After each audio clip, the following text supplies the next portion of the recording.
I'm Vin. I'm Sori. That's Booby. And Jolpy and Ghosty. Panopticon-Black, Soot, Red Blood. This song has been requested for like a year. So this song is another one of those bands where the Patreon Alliance is really got it. Came through for the village. Yeah, it's doing what it's supposed to do. Definitely love the fast passers, the $75 guys, or after March the $125 guys to support the channel. That's awesome. But like it's stuff like this where it without the alliances, this song just would not get reviewed because there just wasn't enough individual support for it. Okay, so Black Soot. Sorry, my thing got unplugged. It looks like Black Soot, Red Blood. Sounds dangerous.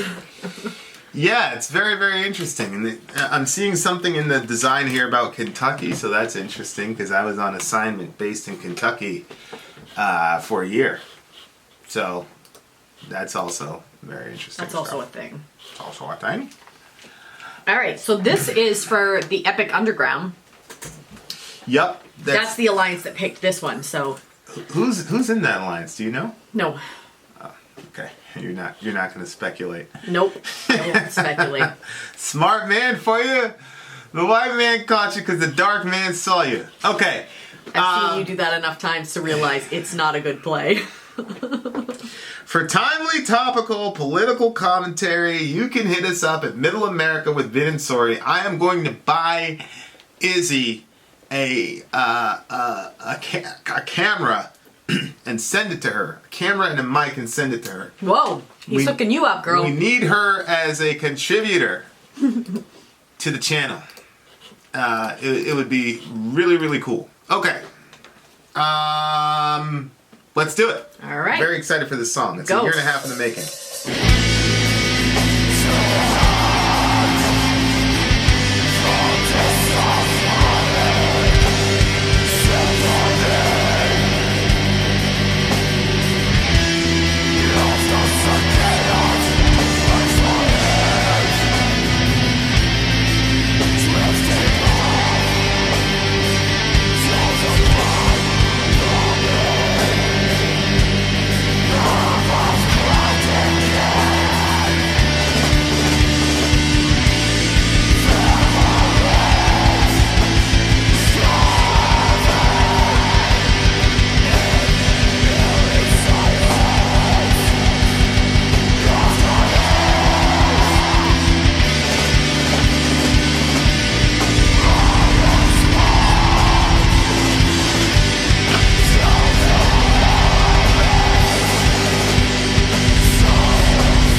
have our feet in the chute, and we'd be picking the slate out. Well, the breaker boss would sneak up behind us, and if he'd see a piece of slate coming through, he'd pick up the slate and hit you in the back with it, and hit you hard. And he'd say, pick that slate out, you know. Well, they used to abuse us, actually. Well, finally, we got to a stage where we figured that, well, we was going to strike. That was when I learned my first real political lesson about what happens when you take a position against the coal operators, against the capitalists. Well, the first thing that happened, the union officials came to us and told us we'd have to go back to work, that we were violating the agreement. Stuck we for a said, law. the hell with the agreement, we're going to stay out on strike until we get our demands. Well, then the politicians began visiting us and putting pressure on us. Then the parish priests. Well, finally, the coal company did agree to meet with us, and they agreed to raise the hourly pay from 6 and a fraction cents to 8 cents an hour. So we thought we got big concessions today. That wouldn't mean anything. That's like peanuts. Would have meant a whole lot to us in our paycheck at that period. Well, this was my first lesson that if you stuck to your organization and stuck together in solidarity, you could defeat them. Besides that, I learned that the politicians worked with the coal companies. I found out that the union officials were working with the coal companies. I also found out that the Catholic hierarchy was working with the coal officials. Here was a combination of the whole thing, see, that you had to pump up against the whole combination. When the coal and iron police would find out who was trying to instigate a union, well, they'd accuse them. The miners figured, well, the only way they could fight back was to abuse them, pay them for what they were doing. So they began to use them violently in retaliation of the violence that was being used against them. This kind of a struggle went on to such a degree, it was many of the mines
father worked in a shoe shop, and they gave him a raise one time and a half. That's police brutality.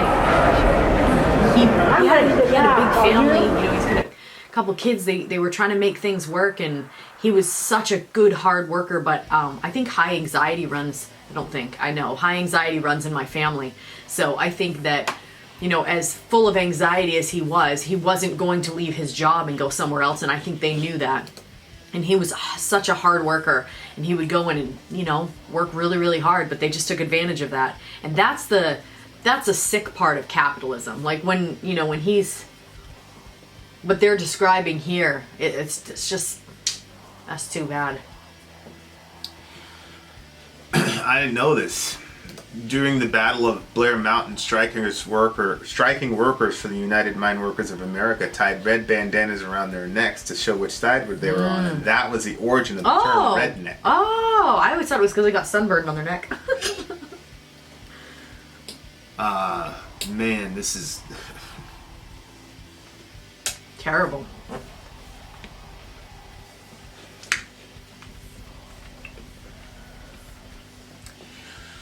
So many people lived and died in these conditions. This is what I'm talking about. This is the thing that like infuriates me about our current discussion about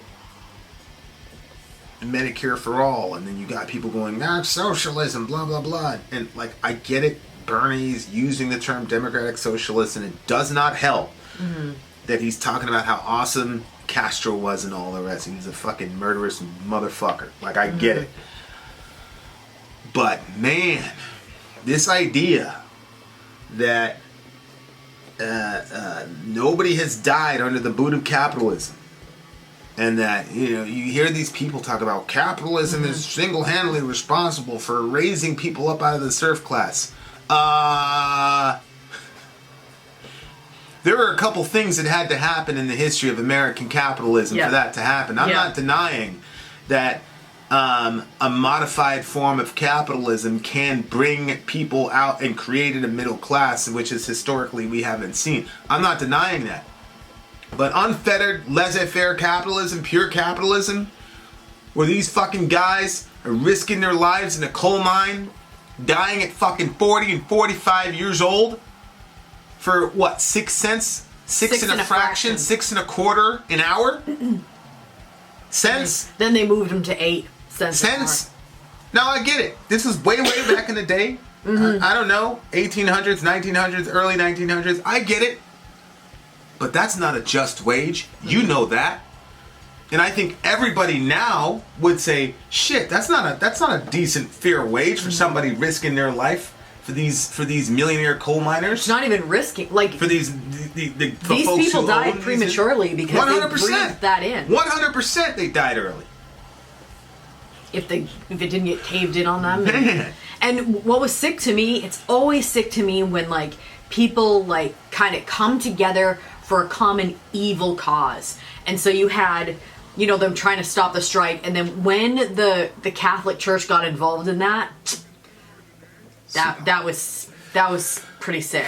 And look, we're Protestants. We're self-consciously Protestant. We're self-consciously not Roman Catholic. But we never, ever, ever separate ourselves from them, because the fact of the matter is, look how the current evangelical church is responding to Bernie Sanders saying we have 28 million uninsured. I said this in the other video. You know, there's a guy who basically said that I'm gonna try to find the quote. I can't find the quote, and I probably shouldn't because I'm gonna sin against him. He's a brother in Christ or whatever. But he basically said that capitalism was from God and that socialism or whatever was from Satan. These people, I guarantee you, if they would have had the historical context, because the Bolsheviks hadn't uprose by this point, I'm assuming. You know, this is probably early 1900s, Industrial Revolution, blah, blah, blah, and so the Bolsheviks hadn't woken up yet and done what they had to do. But I guarantee you, this is socialism. This isn't pure capitalism. Minimum wage, you know, and then, you know, the thing that really, I'm infuriated by this by this song because these people, first of all, now we've got OSHA, where you got to have living conditions where people don't get worked to death. Yeah. That's not pure capitalism. And he said not pure that capitalism. they were going by them and they would hit them with stuff. With the shale, if they weren't working, this is slave labor. You had a slave class, an unfettered capitalism. Listen to what I am saying. I am not completely and totally against capitalism, and I am not complete and totally pro-socialism.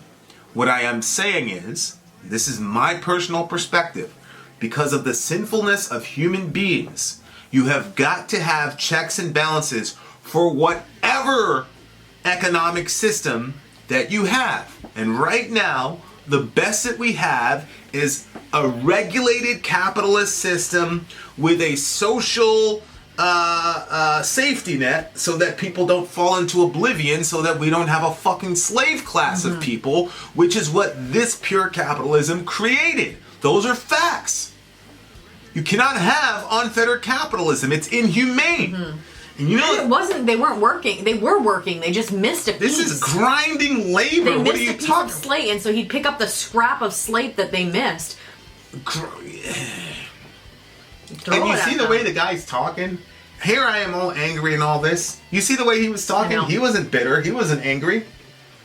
You know what I mean? Like, this was the mindset of the people that created the backbone of this country. When he was saying it, he was like, well, scroll up a little bit.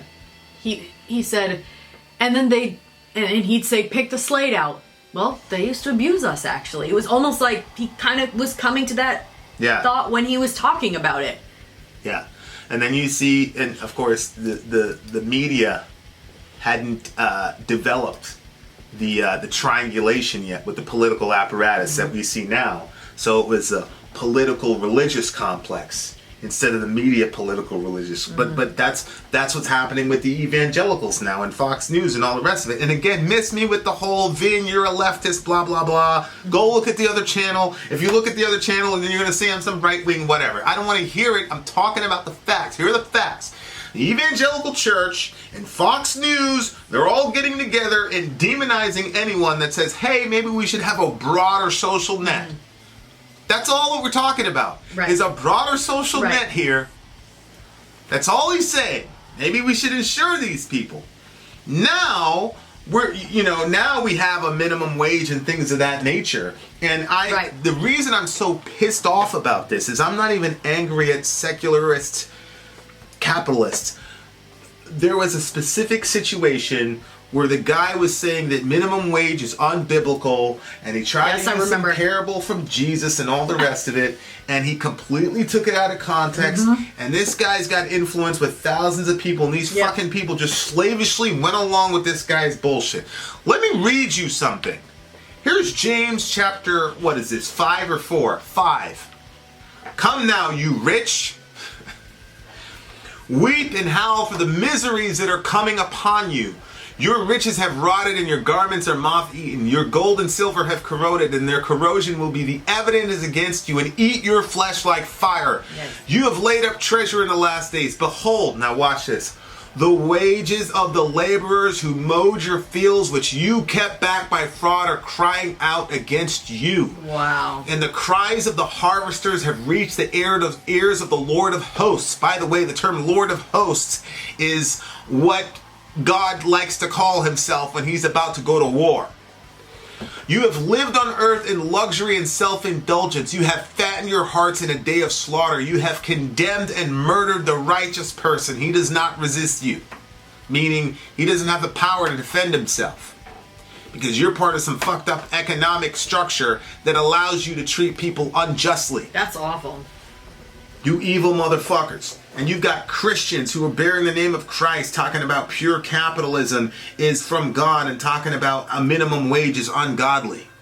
What the hell is wrong? No, I'm not talking about like the fight for 15. This guy is saying all minimum wage is ungodly. I know.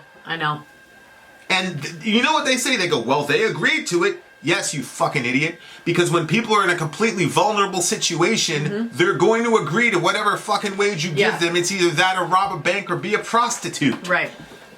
Oh my gosh, to see the stuff that these people went through, man. And then that last line, I'm ready to die. Are you? That people get pushed to this. It's their families. It's not right. It's not right that people get pushed like that. And because you have money, you are able to buy the police, and you're able to buy politicians, and you're able to buy even the priests in the church. But shame on the church for being in that situation. That's the thing. For allowing money to manipulate what they're going to say, what they're going to think. That nobody should own a church. It's not right. Nobody should own a church. The church should be governed by the scriptures, and that's it. We should have been saying this shit to these people. Right. The church should have been at the front of the union strike. Yeah. That's the thing that's killing me. Like, we should have been at the front of the union strike. And look, I'm not going to go with this whole Catholics aren't Christians thing. This is an us thing. And we evangelicals, we would have done the same thing. And the reason I know we would have done the same thing is because we're doing it now. And and look, I don't understand all the logistics. Like, I get it of like the fight for 15, and like I said, Dorian, he's making $12 an hour, and if it was $15 an hour, they probably wouldn't have hired him. He wouldn't have had his first job. I know that there are complexities to this situation. Yeah. And I know that with the Bolsheviks, what they did is a fulfillment of James 5, because they went and killed a bunch of people. They did, and that was wrong. Because the scripture says that you're not supposed to, you shouldn't, there's no New Testament justification for that. But, one of the things that Jordan Peterson said when he talked about the flood, he goes, look, man, I don't know if there was like a global flood, but I do think there was some sort of global catastrophe. And then he goes, I don't really know if God did it or not. But then he brought up something really interesting. He said, he was talking about Katrina. And it's a known fact that the managers and the governors of that area did not do what they were supposed to do. Now, you can blame white people, you can say whatever, but it was all black folks who were running the city at the time. And there were levees and stuff that were broken that needed repair. It was brought up in city council after city council after city council, and they allocated the money elsewhere, put the money in their pocket, and then boom, this disaster happened. I didn't realize that. And so he was saying, look, as a result of just greed and avarice and apathy, this judgment came. And then, he says, so how do we know that something like that didn't happen like that? So then when you think about the Bolshevik Revolution, again, what happened to Tsar Nicholas and all those other people, horrible. I don't believe it's good to impale people. But that collective rage. Yeah, people can only take so much. You can't push people, man. No. You're pushing people beyond. And so when James talks it about... can make the most docile person violent. James talks about there's a judgment coming for you, Mr. Rich Person. And, you can eschatologize that and say that's coming at the end of the world and God's going to judge you. But, in the context, James was the apostle to Jerusalem. And if destruction was headed their way. About 20 years later, after James wrote that, the destruction fell upon those people, and it hit the aristocracy first. Yep. Because they were so comfortable in their bullshit. It's the thing that killed me. Like, I was listening to the song and I pretty much figured out where they were going. It's crazy because we had slavery in our country, and then once they kind of did away with that, then it was like, we got to go after the next minority group. That's right. Or, well, not even the minority, but the least powerful ones, which would be the poor. 100%. So then they went after the poor like that. And they treated them just exactly the same way they treated us. Let me give you pennies, so you're basically a slave. Slave labor. I'm still going to beat you with the thing when I see it. You know what I mean? Right. Like, that's crazy. Correct. And you didn't have child labor laws, so your whole damn family was enslaved to this shit. Yep. And then, because you were paid so low and then your kids had to work, then they couldn't get themselves educated to climb the corporate ladder. Right. So no, capitalism didn't raise everybody up. That's not how it worked. There was modifications that happened. Terrible. You had child labor laws, so these kids could go to school, get themselves Right. educated, so that they could then climb. And this is one of the reasons that I speculated why a lot of the rich class and the plutocrats do not want student loan forgiveness. Because then, if those wages are not being paid by kids who are graduated high school and paying for 15 years, now they can accumulate wealth, they can buy houses, and then they can pass on wealth generationally, and then they can raise their family up generation to generation. Yep. As And long you as know these what? kids are strapped with school loan debt till they're 35, 36, and they can't buy a house, and they can't pass on anything generationally, then you keep them down, and then that way you get to remain in the upper class. The thing is, if you have somebody who is beneath you and they struggle and they fight through college and they do everything and they're not a trust fund baby, they're going to fight harder to get that job that you want. Correct. They're going to have more motivation. They're hungry. Yeah, they're hungry. And they don't have a sense of entitlement. Mm-hmm. They're going to work longer. Yep. They're going to send emails that, look, man, we got multiple things going on here. I'm hungry. You see what I'm saying? I got a bunch of kids. I got 2 daughters. There's no way in hell my daughters are ever going to be dependent on a man, including me. Mm-hmm. And that's why I work my ass off. Yep. But that's because I had a mother who was educated. My mother was super educated. Yep. She'd walk into a hospital in a completely different state and walk out with a job. We had opportunities, and so we're doing our family, not just this house, but my brother's doing big things. He's a 1%er, man. Yep. He's going out there, he's changing. But man, it's so infuriating. And look, there's gonna be a song that talks about the horrors of communism and the horrors of socialism. Mm-hmm. I get it. But this idea that the horror only went one way is a complete and total lie. Yeah. The reason that capitalism is currently working in America is because you had guys like this that fought. Some of these people died. They lynched one of these guys. This guy, look at this. In the early 1900s, the American labor movement was met with extreme violence from the business class. In many cases, being a union worker meant that you had essentially placed a target on your back. One particularly violent example is Frank Little, an IWW organizer who was dragged out one night and lynched. See? That's to my point. That's what you're talking about. They treated him the same way they treated us. This is a mindset. This is one of the reasons I couldn't rock with Farrakhan all the way. Because he's acting like there's something particularly wrong with white people. Well, they were doing this to other white people, Mr. Farrakhan. I love you, but they were doing this to white people too. Wow. Because when you're in the power, it's not about necessarily race as much as it is about power. Mm-hmm. And when you're in the power class and you've got people who are quote unquote beneath you getting all uppity, you're going to make an example of somebody. These are the capitalists. Look, man, I am not so sad because I'm sure he was doing it for his family and now he wasn't there to support his family. And he was doing anymore. it for other people's family. Yeah. That's so and look, terrible. These guys were fighting for the right to die at 45. All they wanted was a livable wage, so they didn't even go into their head to say, well, shit, man, you guys got to do something. I'm not going down in there anyway. Yeah. You got to do something to make it so that we don't die down here. And it's still happening to this day. Like, life expectancy for a coal mine, I don't know what, and it's not 45 anymore, but, like, it's still pretty low. And these guys know that, but they're willing to put it on the deck for their families.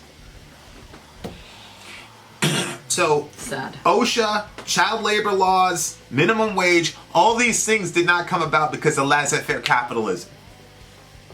They came about because people resisted pure capitalism. Yeah. I am not demonizing capitalism. I just told you I am working multiple jobs and opening multiple businesses so that my kids will be set. I'm not against complete capitalism. Mm-hmm. What I do know, though, is when capitalism interfaces with human beings' sinful nature, people get hurt, people die, and injustice happens.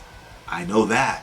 I also know that if you have pure socialism where the government controls everything and pure communism where the government controls everything, it's destined for destruction because of the sinful nature of human beings. What I am for is some form of mixed economy where you have personal responsibility, but you also have communal responsibility. We're responsible for each other. Mm-hmm. I am personally responsible for me, but I'm also personally responsible for my neighbor. Those are facts. Wow. This is not right what happened to these people.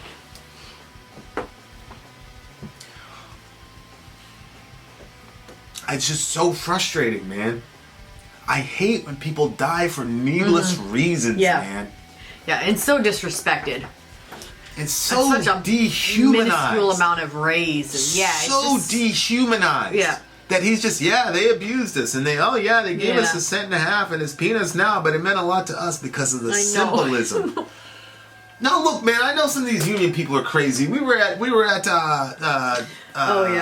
was one of those. What was it, hotel? Was it Hilton? Where was it? I don't think it was the Hilton.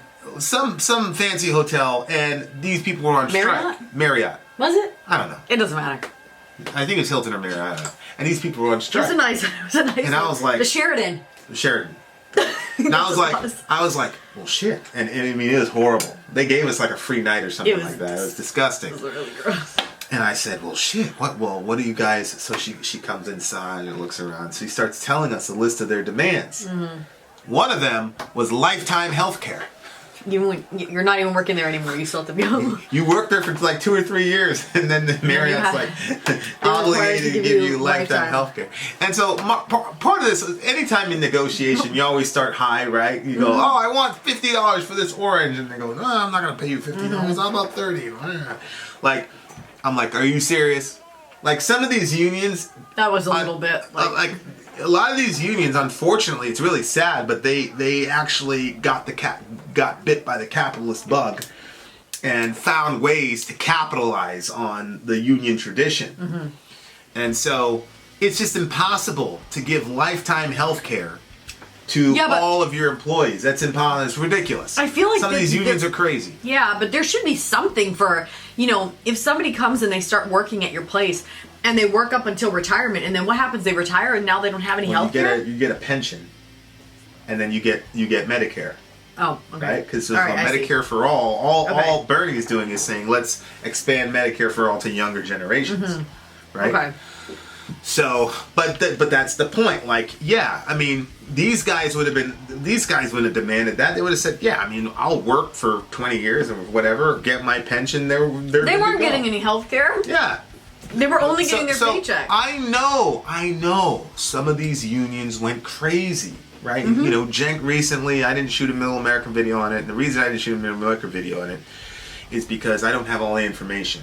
But TYT, Young Turks, they tried to unionize, He reprimanded, I heard. And he went after him, and everybody's kind of, oh my gosh, and we would have got some hits on it, because anytime you talk about TYT. The reason I didn't talk about it, though, is because I don't have enough information on it. Well... And Cenk is running for office. So... You don't want to put stuff out there if it's not true. Well, the thing is, anytime somebody's running for office, stuff just conveniently starts happening. And the timing is weird. So I want to sit on it a little bit. I want to sit on it and see how it develops. And I haven't seen a statement from them either. So I didn't. So look, I'm not one of these like the union is 100% right all the time and the business owner is 100% wrong. Like I'm not. That's not what I'm saying. But what I'm talking about is just the refusal to learn from our history. Yeah. That's what gets me. It's like, don't you see it? You got 28 million of your own countrymen uninsured. These are the same people that like went after Colin Kaepernick for not standing up for the pledge, as if you love America. Well, then, if you love America so much, made up of Americans. Why don't you help them? Dying out here, so man. They're not dying. Yeah, that's crazy. Are you sure you'd have been on the right side of this? Yeah, I talk all the time about historical analogies, like. If you are good with 28 million people being uninsured and people living in in poverty in America, are you sure you'd have been a good guy here? Are you sure? If you want pure unfettered capitalism, are you sure you would have voted for child labor laws? Are you sure you would have voted OSHA in? Anyway. I would give this song a silent count because I don't know how many beautiful human beings have been grinded into dust, literal dust underfoot under the the merciless foot of pure capitalism. But I will give it an 11 because when we do history with the kids, they need to hear this song and they need to hear this man, whoever he is or was. He's probably with the Ein Sof now, inshallah, so he can finally rest from his work. You know, that's one of the themes actually in the book of Revelation is finally being able to rest. And the other thing is, you know that phrase, no rest for the wicked? That's in Revelation. And from our perspective, that's speaking to the same fucking group that James was talking to. So, go ahead. You know, the Christian church in America, man, God help us, literally. We're so obsessed with people's sexuality and where they put certain body parts and whatever. And the things like this. There's no sermon like that from James about gay people. No. It's always about rich people defrauding poor people. But you don't hear sermons on that. Anyway, it's an 11. It's very important. Yeah, it's silent for me because of the gravity of the discussion. Losing our humanity, man. Yeah. Just across the board, man. It's not right. Don't join the masses in running over your neighbor and not caring about his or her well-being. Or their well-being. And don't you ever in your life try to assign Jesus or God to your favorite little political system. Yeah. I'm very surprised that guy didn't die of a heart attack after he hit enter. That was one of the most blasphemous things I've ever heard in my life. I was so angry at that I couldn't even comment. I could not even comment. I'm so happy we're out of that disgusting subculture, subhanAllah. I swear, they're lucky that we're still not doing that other radio show. Because I would have blasted that dude like you would not believe. Anyway, much love to everyone. I promise you, I'm a nice guy. Sometimes I get a little emotional. It's okay. It's okay. Love your neighbor, take care of each other, do something good for somebody tomorrow. You know, I saw something where it was like... do it today. Do it today. Depends on when this came out or when you're watching it. If it's like 12:30, then you can't, you know, whatever. But I just saw something about like Starbucks where they're like, you know, paying for the person behind you. I mean, most Starbucks baristas couldn't afford a Starbucks drink if they weren't getting a discount, so put it in the little tip jar. So instead of, you know, paying for the person behind you, which is a nice gesture. I always forget they're called baristas, so I'm like, what? It's a nice gesture. Put a 10 in there in the tip jar for the Starbucks person, because that's an interesting idea. That is an interesting thought. Yeah. So just do something good. Yeah.